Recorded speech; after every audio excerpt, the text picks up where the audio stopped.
Money has a way of revealing truths about people, especially family. This lesson hit me hard as I stood outside the executive boardroom of Metropolitan General Hospital, my hand frozen mid-reach for the door handle. Through the heavy oak panel, the voices of the board members drifted clearly. Brielle deserves the best wedding we can provide. My mother's cultured voice carried that familiar tone of absolute certainty. She's always made us proud with her achievements in the design world.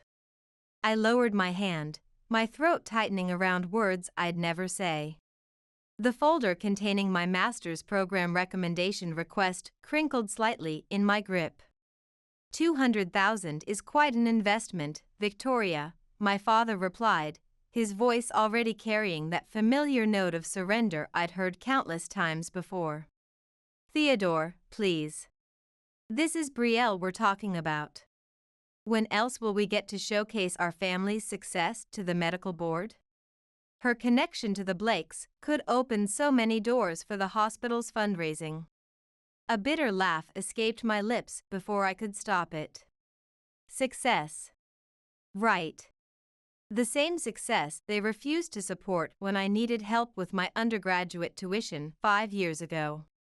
I'd worked 3 jobs at various medical offices to put myself through state college, while Brielle got a fully funded experience at RISD, complete with a semester abroad program. Audra managed just fine without our help, my father started, but mother cut him off sharply.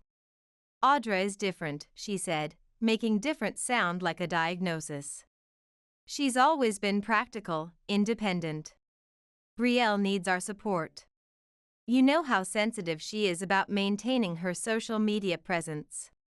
The folder slipped from my fingers, hitting the polished hospital floor with a soft thud.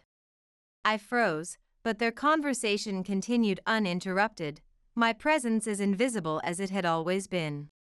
Besides, my mother added, her voice taking on that society wife smoothness she reserved for important announcements, Brielle is marrying into the Blake family.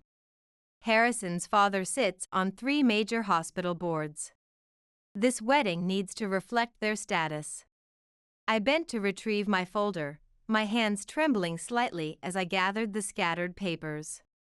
Through the gap beneath the door, I could see their shadows moving across the floor, mother's Louboutins clicking as she paced, father probably slumped in one of those leather executive chairs. Remember Audra's engagement dinner last month? My mother's voice dropped lower, but hospital walls had a way of carrying secrets. That medical conference center she chose, the Blakes were there, and I could tell Harrison's mother was less than impressed. The catering was excellent, my father protested weakly.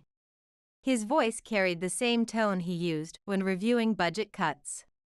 It wasn't about the food, Theodore. It was about presentation, about image. Something Audra has never quite understood, despite working in hospital administration. I pressed my palm against the cool wall, steadying myself.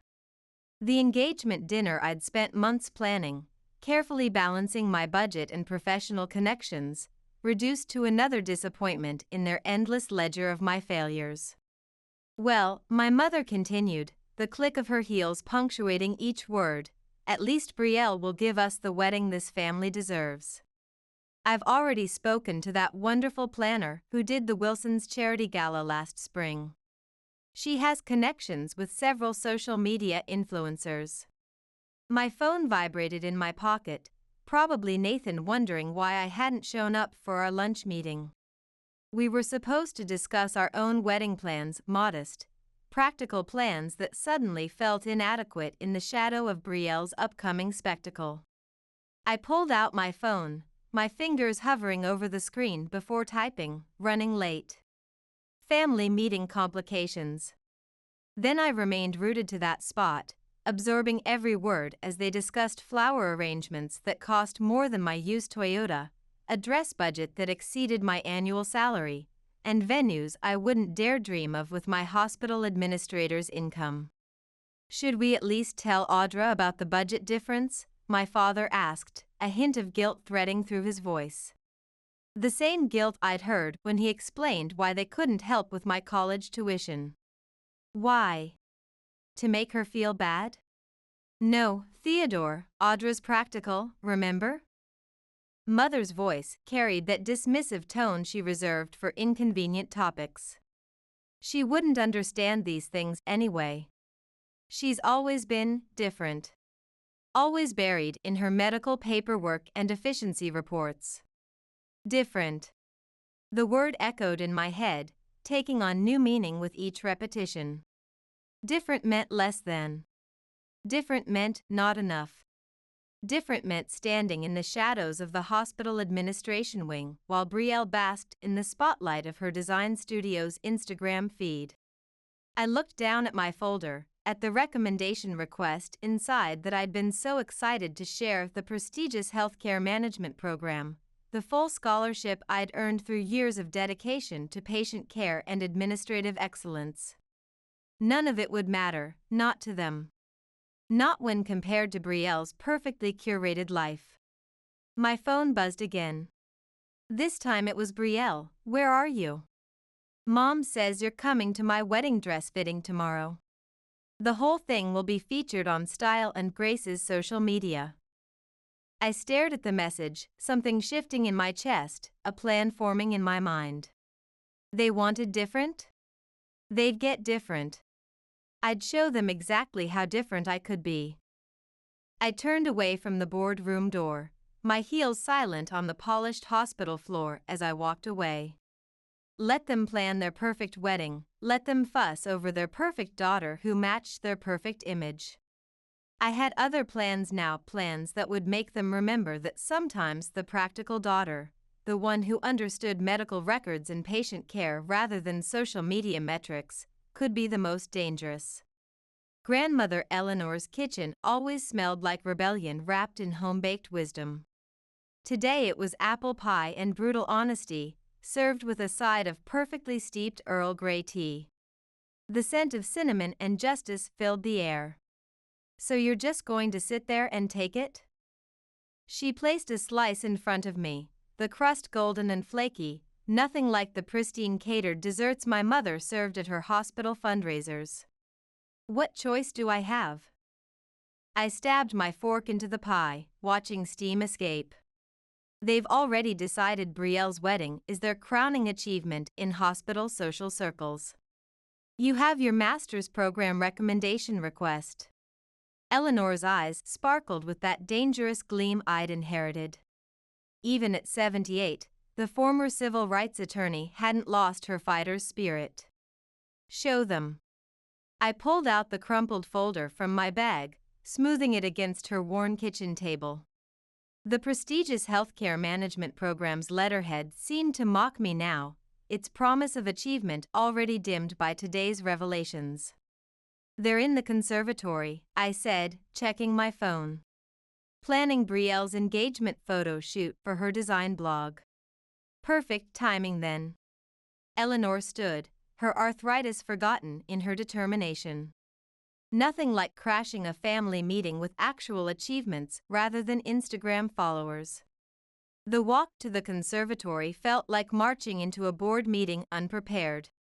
Through the glass panels, I could see them, Mother arranging Brielle's perfectly styled hair while Father nodded at whatever the photographer was suggesting. A tableau of perfect family harmony, ready for their social media debut. I pushed open the door.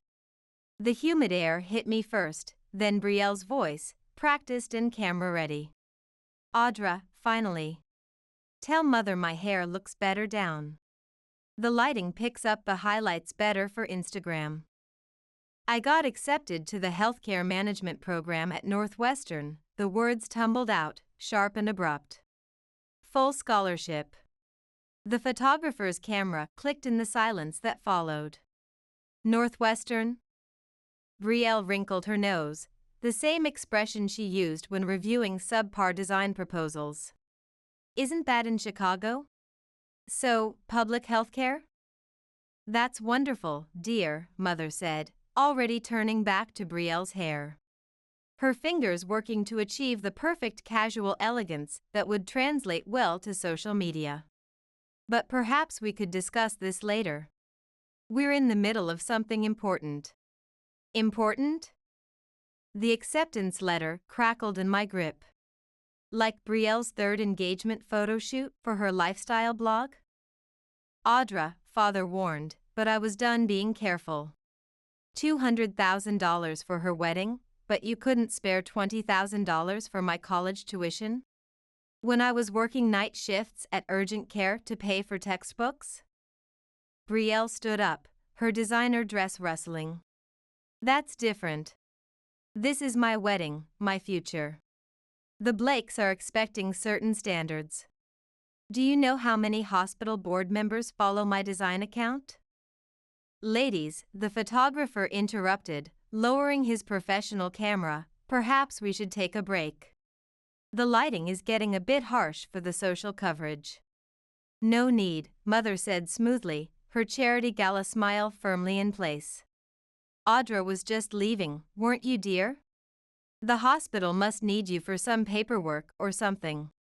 I looked at my sister, really looked at her.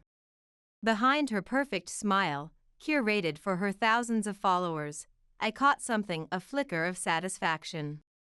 She'd known about the wedding budget all along, probably had it planned out in one of her perfectly organized design mood boards. Actually, I said, my voice steady despite the tremor in my hands, I came to tell you I won't be at the dress fitting tomorrow. I have a meeting with the program director about my research proposal on healthcare accessibility. But I need you there. Brielle's voice hit that pitch she used to get her way, the same one that charmed sponsors and design clients. You're my maid of honor. Think of how it'll look on social media, the dedicated medical professional taking time to support her sister. Am I? I turned to leave, then paused. Or am I just another prop in your perfect Instagram story? Another way to show your followers how your whole family is part of the elite medical community? Audra Elizabeth Wilson, Mother's Louboutins, clicked against the stone floor as she followed me. You're being ridiculous. This behavior is exactly why. Why what, Mother? Why I'm different, practical, not quite polished enough for the hospital's social circle. My voice echoed against the glass walls. Her face paled. You heard us? Every word. Brielle appeared beside her, arms crossed in a pose I'd seen on her design blog's Power Stance series. You were eavesdropping? How pathetically on-brand for you. Brielle, father started, but she continued, her voice carrying that social media influencer authority she'd perfected. This is exactly why Mom and Dad trust me more. I don't skulk around hospital corridors and throw tantrums when things don't go my way. I build connections, create opportunities. Trust you more? I laughed, the sound harsh in the humid air. They don't trust you, Brielle. They're buying you, just like they always have. Just like they're buying the Blake family's hospital board connections through your wedding. The photographer's camera clicked again. Perfect. Tomorrow's society pages and medical community blogs would probably feature the Wilson sisters' touching pre-wedding moment. Mother would probably spin it into a heartwarming story about family dynamics in the medical profession. I expect you at the fitting tomorrow, Mother said firmly, her fundraising committee voice in full effect. Family obligations come first. Think of what people will say if you're not there. No, the word felt like signing off on a difficult but necessary medical decision. My future comes first, for once. I've spent years building my career in hospital administration while you were all focused on social appearances. I'm done being the practical backdrop to Brielle's perfect life. I walked out of the conservatory, their protests fading behind me like distant call bells in a hospital corridor. In the kitchen, Eleanor was waiting with a fresh cup of tea and a proud smile that reminded me of my first day as a hospital administrator. How'd it go? She asked, though the glint in her eye suggested she'd heard every word. Exactly as expected. I sat down, my hands steady as I reached for the cup, the way they stayed steady during hospital crisis management. They didn't even blink at Northwestern. And how do you feel about that? Eleanor's question carried the weight of decades of legal interrogations. I thought about Brielle's satisfied smirk, the same one she used in her success story Instagram posts. About mother's dismissal, as swift as her rejection of community health initiatives. About father's silence, similar to his response when I'd suggested more accessible payment plans for patients. Like I finally see them clearly. All of them. It's like looking at a patient's chart and finally understanding the full diagnosis. Eleanor nodded, sliding another slice of pie toward me. Clarity's a dangerous thing in this family. Almost as dangerous as your mother's social climbing through hospital board connections. Good. I took a bite, savoring the sweet tart flavor. Because I'm done playing the practical daughter who keeps the hospital running while they chase social media fame. It's time they learned what different really means in healthcare management. Through the window, I could see Brielle and Mother heading to their Mercedes, probably off to damage control over my outburst. No doubt planning how to spin this on Brielle's lifestyle blog. Let them talk, let them plan. They had no idea what was coming. Old medical records have a way of exposing truths. I found the box while clearing out my desk at the hospital's administrative wing, preparing for my move to Northwestern. My family assumed I was just organizing files, having no idea I was looking for something specific. The document that caught my eye wasn't in the regular patient files. It was loose, slightly crumpled at the corners, a liability waiver from Harrison Blake's father's hospital, dated 2 years ago. The date stamp revealed a truth I'd long suspected, 2 days before Nathan mysteriously backed away from our plans to modernize the hospital's payment systems. My phone buzzed with a notification. Brielle, Mom's furious you missed the fitting, but I forgive you. Dinner tonight, just us sisters? Need to discuss some potential hospital design collaborations, winky face.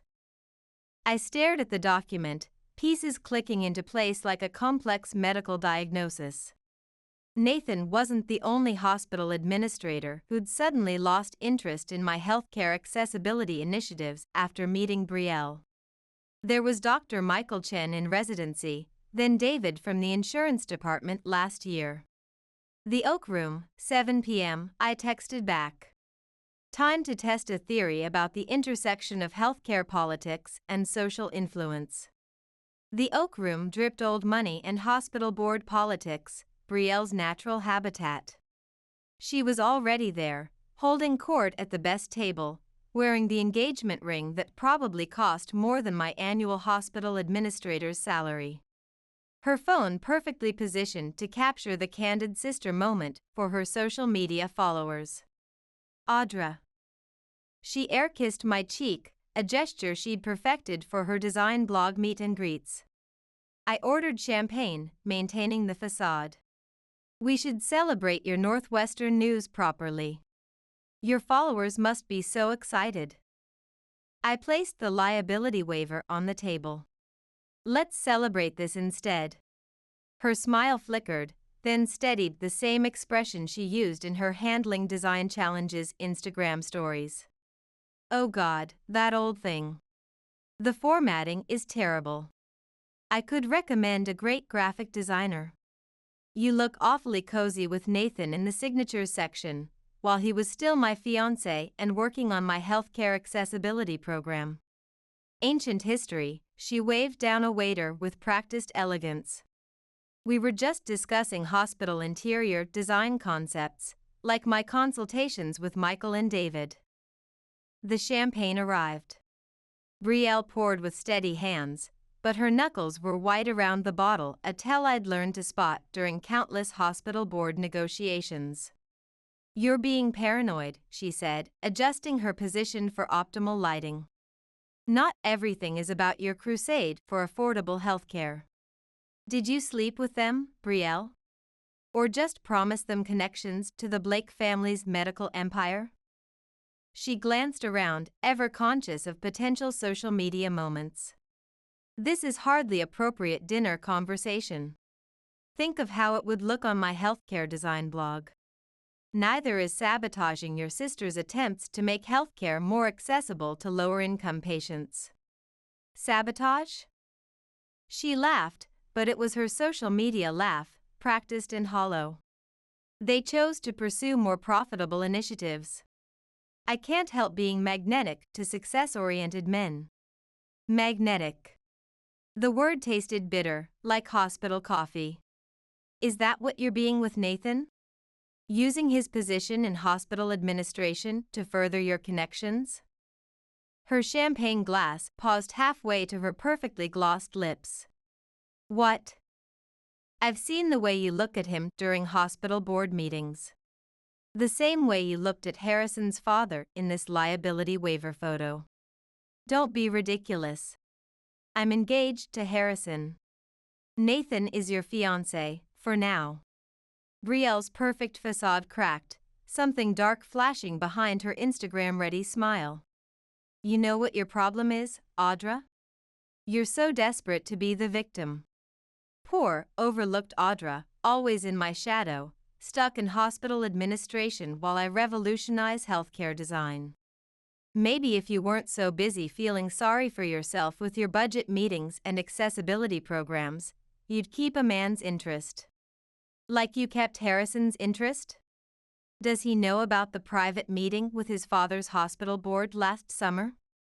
The one that mysteriously coincided with the rejection of my patient care improvement proposal. She paled, her social media poise slipping. How did you? I have friends too, Brielle. Friends in hospital records, in administration, in places your Instagram followers never see. Friends who don't buy your healthcare influencer act. Are you threatening me? I'm warning you. Stay away from the Blake family's hospitals.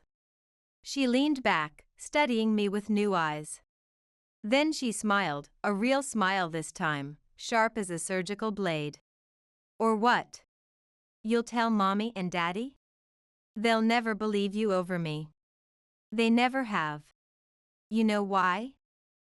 She continued, her voice dripping with the same condescension she used in her educational design posts. Because you're exactly what they think you are, practical, boring, safe. The backup daughter, the one they settled for when their healthcare connections needed a family member in administration. Her hand shot out, knocking over her champagne. The golden liquid spread across the white tablecloth, seeping into the liability waiver. Oops. She grabbed her designer handbag, the one she'd featured in her healthcare professional style guide post. Send me the cleaning bill. Oh wait, with that public hospital administrator's salary, you probably can't afford this place, can you? Don't worry, I'll take care of it. I always do. She left me sitting there, surrounded by champagne and ruined documents, her heels clicking against the floor in perfect rhythm for her Instagram story exit. A waiter rushed over with napkins, but I waved him away. I wanted to watch the liquid destroy the paper, erasing the evidence of one betrayal while I planned for the next. My phone buzzed again. Nathan, meeting at the hospital tonight? Need to discuss the quarterly budget. I thought of Brielle's warning, of all the healthcare initiatives she destroyed through her social connections. Then I thought of the way Nathan had been distant lately, how he'd started mentioning Brielle's healthcare design blog in board meetings. Actually, I typed, let's meet in your office. I have some interesting hospital records to show you. I picked up the soggy document and slipped it into my bag. Brielle wasn't the only one who could play the healthcare politics game. The difference was, I had actual patient care data on my side. The waiter returned with the bill. I paid in cash, money from my emergency fund. Some medical evidence was worth every penny. Nathan's office felt wrong the moment I stepped inside. His desk was too neat, his smile too practiced, like one of Brielle's curated Instagram photos. The picture of us at last year's hospital fundraiser that usually sat beside his computer was gone. You wanted to show me something? He leaned against his desk, loosening his tie, a habit I once found endearing during our late-night budget meetings. Actually, I have a question. I pulled out my phone, scrolling through files. Where were you last Thursday night? Budget committee dinner, you know that. At Leon. He nodded, but his fingers tapped against the desk, a tell I'd learned to read during countless contract negotiations. Why? I turned my phone around, showing him the image Brielle had accidentally uploaded to her healthcare design story, her perfectly manicured hand holding a wine glass at Leon, Nathan's distinctive hospital ID badge visible in the background. She'd deleted it within minutes, but not before I'd saved it. Interesting budget meeting. Color drained from his face like a patient going into shock. Audra, I can explain. Can you explain this too? I pulled out the old liability waiver with his signature next to Brielle's. Or how about Dr. Chen? Or David from insurance? What are you talking about? My sister's hobby, collecting my healthcare connections. Tell me, Nathan, did she pursue you with promises of Blake family hospital contracts? Or did you approach her after seeing her healthcare design influence? He straightened, switching tactics like a surgeon changing approach mid-procedure. You're being paranoid. Brielle and I ran into each other by chance. We had one drink to discuss potential design upgrades for the pediatric wing. His jaw tightened. Are you tracking my meetings now? No, but Dr. Harrison's sister works in hospital administration there. She remembers you discussing more than just pediatric wing designs. Something shifted in his expression, not guilt, but relief, like a difficult diagnosis finally confirmed. Maybe we should postpone the wedding. The words hung between us, sterile as hospital air. He'd been planning this, I realized, waiting for me to give him an excuse to withdraw from our joint healthcare initiatives. Postpone? I laughed, the sound harsh even to my ears. Why not be honest for once? You want to cancel it. The wedding and my accessibility programs. Audra, how long? He didn't pretend not to understand. A month. Since the Blake family started considering hospital renovations. Nothing just happens with Brielle.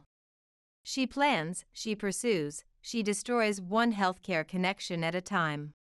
I moved to his desk, picking up a file folder marked Blake Hospital Network Merger Proposal.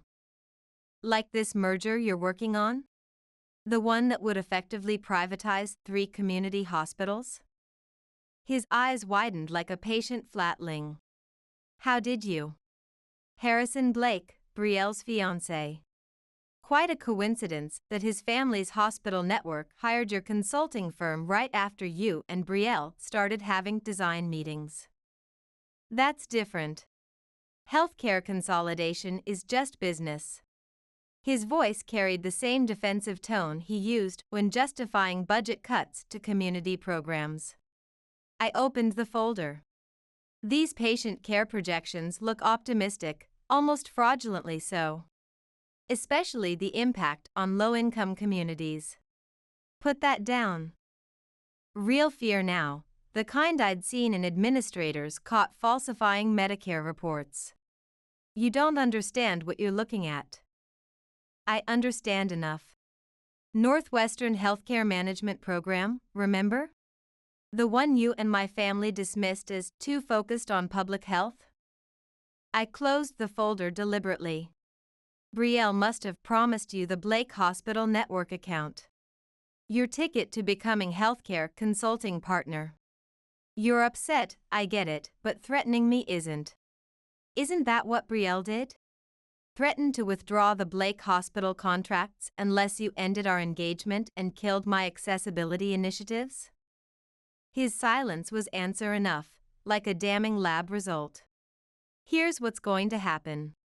I placed the folder back on his desk with the precision of a surgical nurse. You're going to end it with Brielle, quietly. Then you'll tell everyone you called off our engagement because of ethical differences in healthcare management. And if I don't? These numbers reach the State Healthcare Commission. Anonymous tip. They love investigating private hospital networks.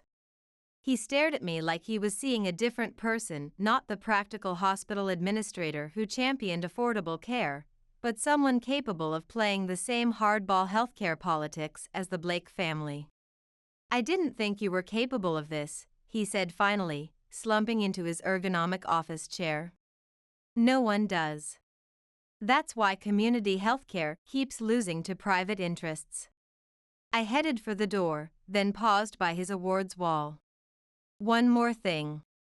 That consulting dinner last Thursday? Your firm billed it to the Blake Hospital account. Dinner for two at Leon. I'm sure Harrison would love to know what his family's healthcare network is paying for. Audra, wait. But I was already gone, my heels clicking against the sterile hospital floors, each step carrying me further from the woman I used to be, the one who accepted healthcare inequality with practical grace. My phone buzzed. Brielle, Nathan's acting weird. What did you say to him? We had plans to discuss the pediatric wing redesign. I thought about responding, about warning her that her carefully constructed healthcare influence network was unraveling. Instead, I blocked her number. Let her wonder, let her worry about her perfect medical industrial complex connections. The practical healthcare administrator had learned to play the game, and I was just getting started. In my bag, the old liability waiver crackled, a reminder of where this all began. But this wasn't about old betrayals anymore. This was about showing them exactly what different could do to change the healthcare system. The engagement party sparkled like sterilized instruments, beautiful from a distance, dangerous up close.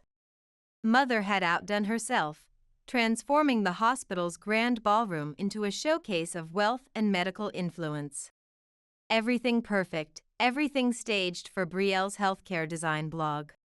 I watched from the hospital balcony as Brielle worked the crowd, her red designer dress a splash of bold color among the conservative medical attire. She hadn't spoken to me since our confrontation, but her social media smile flickered whenever our eyes met across patient care presentations. Audra. Nathan appeared beside me, champagne in hand. We need to talk. About the Blake Hospital merger, or about how you're avoiding Brielle tonight? He gripped my arm, steering me toward a quieter corner near the emergency protocols display. This has to stop. Harrison is getting suspicious about the consulting reports. Having trust issues with his hospital network's newest designer? I pulled away, adjusting my cream silk blazer, the one Brielle had called too administrative on her professional style blog. I thought you ended it with her, like we discussed. Did you? Because she's wearing the medical conference badge holder you bought me for Christmas. I nodded toward Brielle, where a familiar platinum chain caught the light, the one that had disappeared from my office last week. Color drained from his face like a patient in crisis. Audra. Save it. I turned to leave, but he caught my wrist, his grip desperate like a drowning hospital administrator. You don't understand what's at stake. The merger, your partnership, or just my sister's healthcare connections? A commotion inside drew our attention. Harrison Blake had arrived early, his imposing figure visible through the glass doors of the hospital ballroom. His father, the hospital network CEO, following close behind. Brielle's perfectly curated smile faltered for just a moment. I should go in, Nathan said, adjusting his hospital board member pin. Of course. Wouldn't want to miss the show. I smoothed my practical blazer. Your consulting presentation is up next, isn't it? He hesitated. What did you do? Nothing yet. But I'd stay for the healthcare initiative announcements, if I were you. Inside, Harrison was making his way toward Brielle. I followed Nathan back into the gala, noting how he positioned himself between them, playing buffer, always the strategic healthcare consultant. Speech time. Mother clinked her glass, beaming at the assembled hospital board members and medical elite. Audra, darling, would you like to start? As our resident healthcare administrator? All eyes turned to me. Brielle's smile turned predatory, expecting another practical, forgettable presentation from her practical, forgettable sister about patient care metrics. I raised my glass. To healthcare. My voice carried across the suddenly quiet room. To accessibility, to trust, to ethics in medical management. Brielle's smile slipped like a dropped surgical instrument. And to truth, I continued, because without truth in healthcare, what do we really have? Audra, Mother warned, her fundraising smile wavering, but I was done being silenced in hospital board meetings. The truth is, I'm not the perfect healthcare administrator. I'm not the perfect fiancé. I'm just the practical one, right, Brielle? She took a step forward, but Harrison caught her arm, his eyes already narrowing at the consulting reports in his hand. But being practical has its advantages, like keeping detailed medical records, documenting consulting meetings, saving hospital security footage. The room went deadly quiet, like a hospital corridor at midnight. Nathan's glass shattered on the marble floor.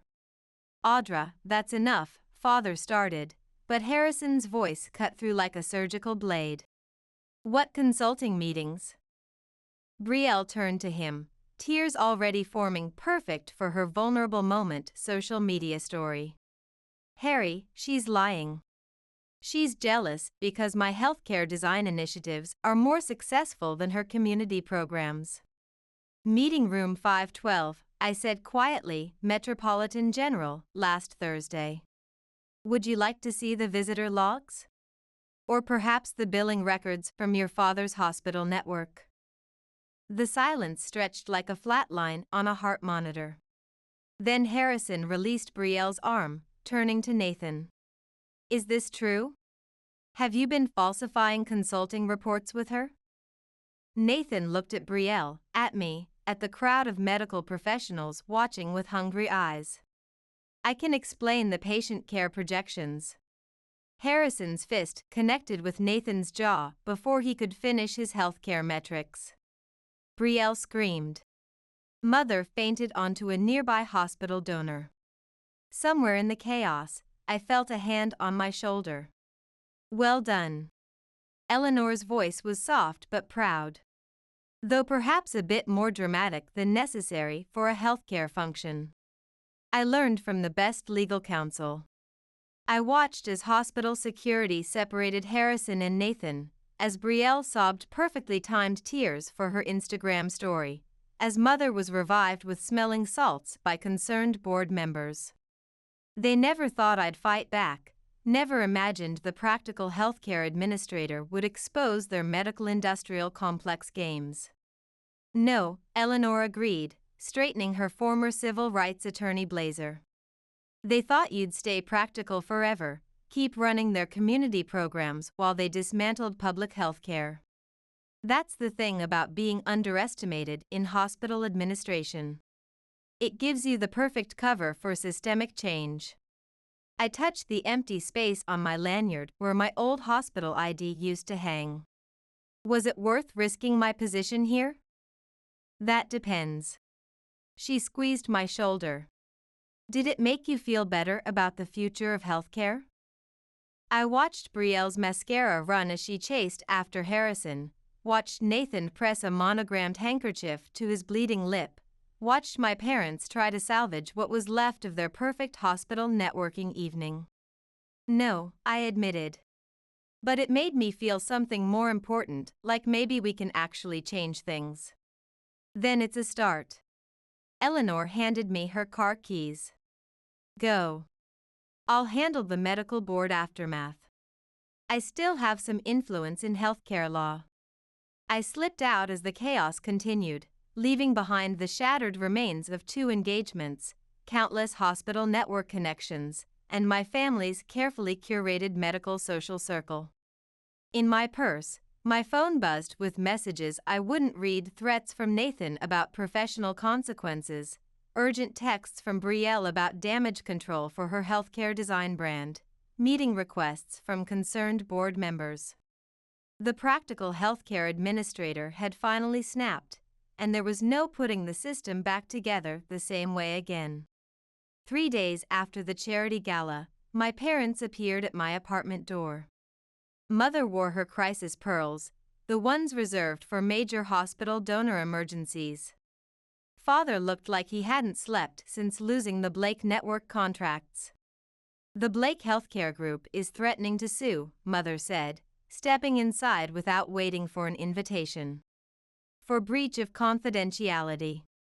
Harrison's father is pulling all their business from the hospital network. I poured coffee into my Northwestern Healthcare Program mug, my hands steady as they'd been during countless emergency room shifts. Not my problem anymore. I start at Northwestern next month. Mother's voice cracked. Audra, you've destroyed everything. Brielle's engagement, our hospital's reputation, your father's medical board connections. Our reputation. The coffee cup clicked sharply against the counter. What about patient care? What about healthcare accessibility? What about all the community programs Brielle and Nathan were planning to cut? That's different, Father said quietly. Brielle made a mistake in her healthcare consulting, but this revenge of yours, it's gone too far. You've compromised the entire hospital network. Gone too far? I laughed, the sound as bitter as hospital coffee.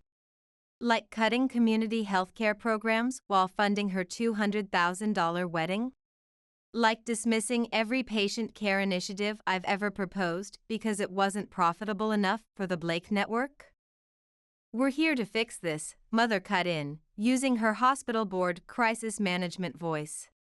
Harrison's family will drop everything if you publicly retract your accusations. Say the consulting reports were a misunderstanding. We can spin it as an internal audit error. You mean be practical, Father pleaded.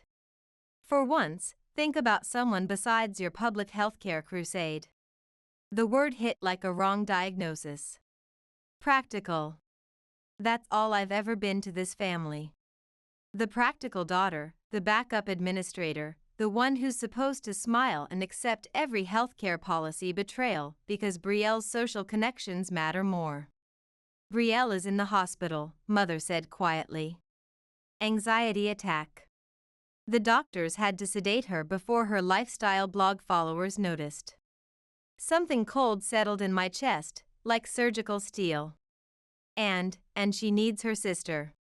Her healthcare administrator sister to smooth things over. Mother stepped closer, her designer perfume mixing with the scent of my patient care reports. Audra, please. We can fix this. The Blake Healthcare Group will forgive everything if we handle it properly. Your father's hospital board position will recover. Brielle and Harrison can reconcile. What about me?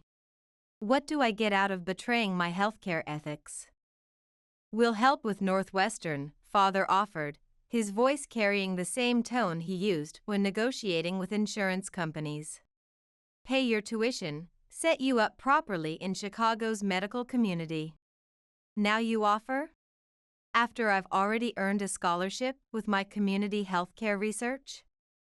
Audra, Mother's voice hardened to her hospital board meeting tone. If you don't fix this, we'll have no choice but to distance ourselves permanently from your healthcare initiatives. The threat hung in the air like the smell of antiseptic. You're choosing her again? Choosing profit over patient care? We're choosing family, Father said, though his eyes couldn't meet mine. The question is, are you? My phone buzzed. Another message from Nathan: we need to talk. The State Healthcare Commission is asking questions about the Blake Network merger. I looked at my parents, really looked at them, mother's perfectly composed healthcare socialite facade, father's weary hospital administrator resignation. They'd never change. Brielle would always be their priority, their perfect daughter, their connection to profitable healthcare networks. Get out. Audra, please think about the hospital's future. Get out. I hurled my Northwestern mug against the wall.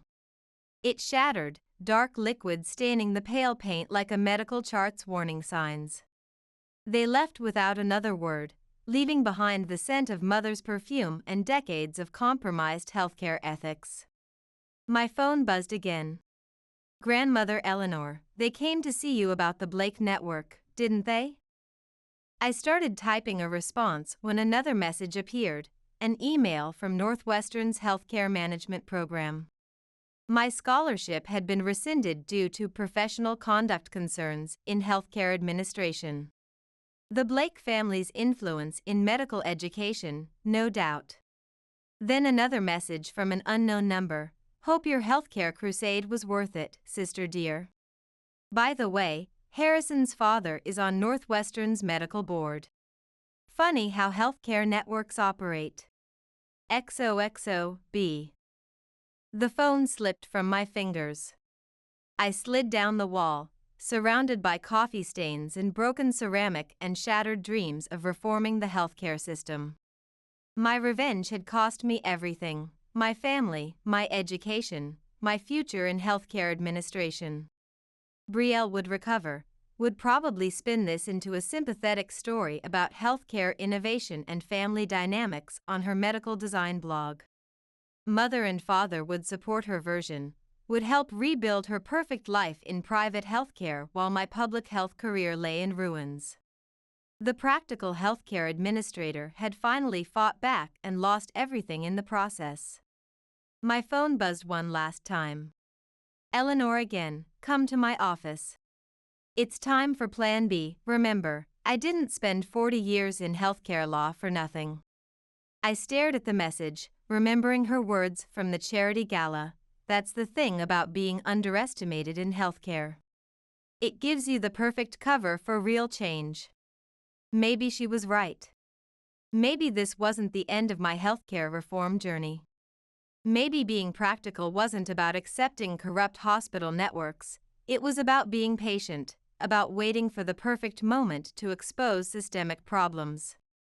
I picked up my phone, stepping carefully around the broken pieces of my old healthcare administrator life. On my way to Eleanor's law office, I typed, "Bring the good scotch. We have some healthcare whistleblowing to discuss." The practical healthcare administrator wasn't finished yet, not by a long shot. Eleanor's study smelled of leather and vindication. On her desk, the files she'd spent decades collecting as the hospital network's silent observer lay open: billing records, internal memos, patient care statistics, a lifetime of healthcare industry secrets wrapped in manila folders. Your mother never questioned where your father's initial hospital investment came from, Eleanor said, sliding a document across the desk, or why I never challenged your grandfather's medical group buyout. I scanned the yellowed paper, understanding dawning like a diagnosis finally confirmed. You let them think they'd won the hospital merger. Sometimes the best way to reform healthcare is patience.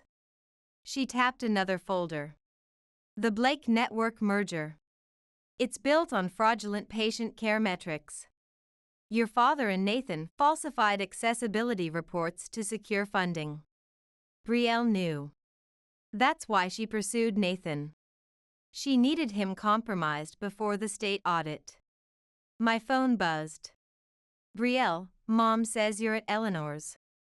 Still plotting your healthcare crusade? Give up, sister. The medical board has made their decision. As if summoned by the text, the doorbell rang. Through the window, I saw Brielle's red Tesla in the parking lot, her designer medical bag perfectly positioned for an impromptu social media story. Perfect timing. Eleanor smiled, the same smile she'd worn while winning landmark healthcare accessibility cases. Shall we? Brielle burst in without waiting for Eleanor's legal assistant, our parents trailing behind her. She'd lost weight, her healthcare influencer dress hanging loose, but her eyes burned with familiar triumph. Family intervention?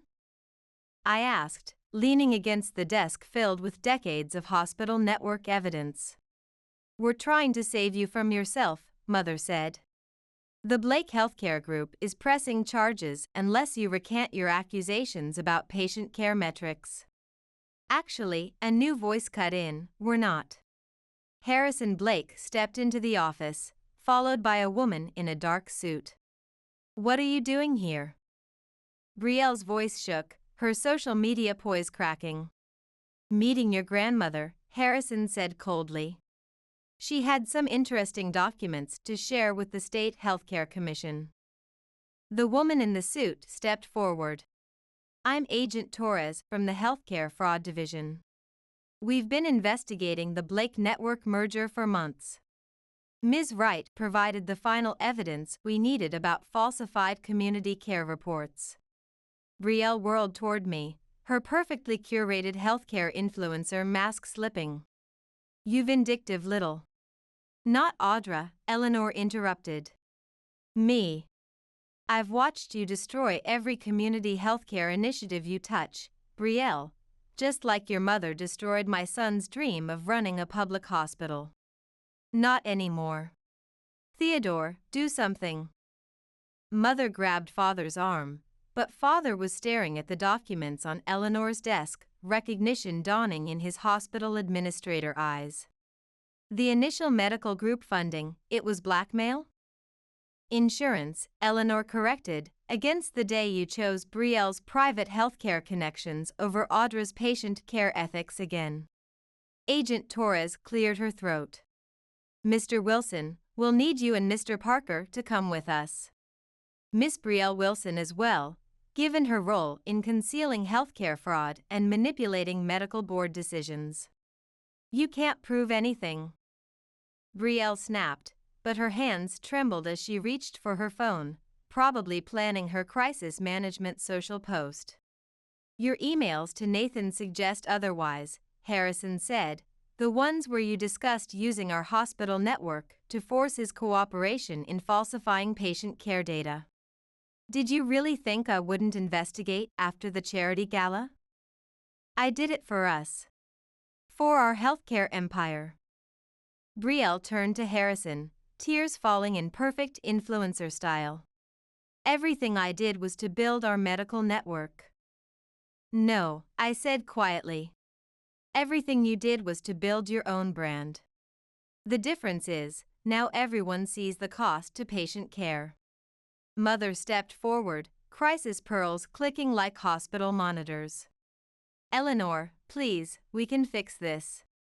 Restructure the hospital network, adjust the patient care metrics. Fix it? Eleanor's voice cracked like a judge's gavel.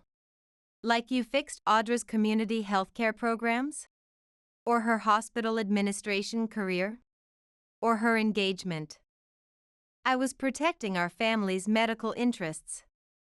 Mother's voice rose, desperation breaking through her hospital board composure. You have 2 daughters, Eleanor said. One who wanted to help people, and one who wanted to profit from them. You just never deserved the first one. Agent Torres moved toward Brielle. Miss Wilson, please come with us. We have questions about your healthcare consulting contracts. As she led them out, Brielle's tears turning to rage, Father's shoulders slumped in defeat, Mother's protests fading, Harrison lingered. I'm sorry, he said quietly. For doubting your patient care concerns, for letting my father pressure Northwestern into withdrawing your scholarship. It's reinstated, Eleanor added. Harrison made sure of it before providing evidence to the commission. I watched through the window as Brielle was helped into a government vehicle, her Tesla abandoned in the parking lot like an unused medical device. Was it worth it? I asked Eleanor. All those years of watching, waiting, documenting healthcare fraud. She placed her hand over mine. Justice in healthcare usually is, even if it takes 30 years and a practical granddaughter to achieve it. My phone buzzed one last time. Nathan, probably being arrested at his consulting firm. I deleted the notification without reading it, just like I'd learned to ignore unnecessary alerts during emergency room rotations. What now? I asked, looking at the piles of healthcare fraud evidence surrounding us. Now? Eleanor smiled. Now you go to Northwestern, reform healthcare from within. Let them live with the consequences of prioritizing profit over patients. Through the window, I watched my family's carefully constructed medical empire crumble under the weight of decades of fraud and compromised ethics. The practical healthcare administrator had finally broken free, but the victory tasted different than expected, not sweet, not bitter, just necessary. Like a difficult but life-saving procedure. It was enough. The newspaper sat unopened on my desk at Northwestern's Healthcare Management Department. Brielle's sentencing hearing splashed across the front page, 3 years for healthcare fraud. Father got 5. Nathan turned state's evidence about hospital network corruption and got 18 months. A knock at my office door interrupted my thoughts. Package for you. The return address was Mother's new residence, a modest condo far from her former hospital board social circles. Her healthcare empire had crumbled after the scandal, taking her carefully constructed world with it. Inside was my old hospital ID badge, including the credential holder Brielle had stolen. A note fell out. I'm sorry I never saw your vision for healthcare. I slipped the badge into my desk drawer without putting it on. Some medical credentials carried too much weight. Heavy reading. Lucas leaned against my door frame, his public health research portfolio tucked under his arm. We'd met at a healthcare accessibility conference 6 months ago, when he was presenting his community clinic design initiatives. He'd asked about my story, and I'd told him the truth, all of it: the fraud, the family betrayal, the fight for ethical healthcare. He'd stayed anyway, understanding the importance of systemic change. Just ghosts from the private healthcare sector, I said, closing the newspaper. Speaking of ghosts, he handed me an envelope. Your grandmother's healthcare attorney dropped this off at my research center. Inside was a single key and an address. Eleanor had passed away last week, leaving behind a legacy of quiet strength and tireless advocacy for patient rights. The address led to a climate-controlled storage unit across town. Inside, dozens of boxes lined the walls, each labeled with dates spanning decades of healthcare corruption. The one marked with yesterday's date contained a letter. Dear Audra, you're wondering why I kept all this evidence, why I waited so long to use it. The truth is, I needed you to understand something I learned too late in my healthcare law career. Reform isn't about destroying systems, it's about refusing to let them destroy what matters: patient care, medical ethics, human dignity. These boxes contain every secret, every fraud, every manipulation I witnessed in our healthcare system over the years. I'm leaving them to you, not because you need them anymore, but because you deserve to know you were never wrong, you were never less than. You were just surrounded by people too small to see how big healthcare reform could become. What you do with these files is your choice. Keep them, destroy them, learn from them.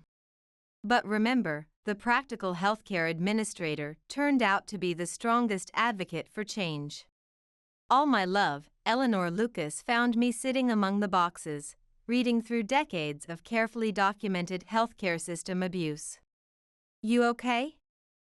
I looked up at him, this man who saw my vision for healthcare reform without needing to diminish it, who supported my work without keeping score in social influence. I want to build something, I said, clutching Eleanor's letter. What kind of something? A healthcare advocacy foundation.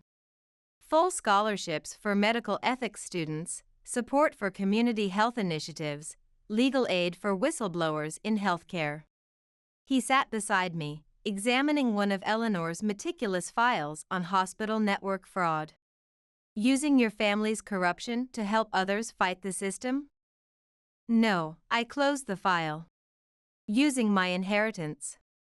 The trust fund Eleanor left me, the one my grandfather actually intended for ethical healthcare initiatives before it was diverted to private hospital networks. Seems fitting to use it to help other practical healthcare advocates. Your mother won't like it. My mother is learning to live with a different kind of healthcare system. I stood, surveying the boxes of medical fraud evidence. Have your community clinic architect available tomorrow. These need to go to my healthcare attorneys. All of them. Evidence of corruption is like medical waste, powerful, but dangerous to hold onto too long. I picked up Eleanor's letter. This is the only piece of the past I need to keep. Lucas helped me close up the storage unit, the key heavy in my pocket like a hospital administrator's badge. As we walked to his car, my phone buzzed, a text from Brielle's prison email system. I hate you. I hate that you won. I hate that you were right about the healthcare system. I deleted it without responding. Some medical ethics debates weren't worth having anymore. You never told me, Lucas said as we drove away, what made you finally stop wanting revenge against the private healthcare network. I thought about Mother's empty apology, about Brielle's bitterness, about Father's defeated silence in court, about how victory in healthcare reform felt nothing like I'd imagined. I realized I didn't want to win, I said. I wanted to heal the system. He took my hand, his grip warm and steady like a trusted colleague's. In the rearview mirror, the storage unit disappeared around a corner, taking with it the last pieces of the practical healthcare administrator I used to be. Ahead lay Northwestern, the Advocacy Foundation plans, a future built on ethical medical care. It wasn't perfect, nothing in healthcare ever is. But it was mine, earned through documentation and determination and the wisdom to know when to operate on a broken system. Sometimes the best reform isn't revenge at all. Sometimes it's simply becoming the healthcare advocate you were always meant to be, practical or not.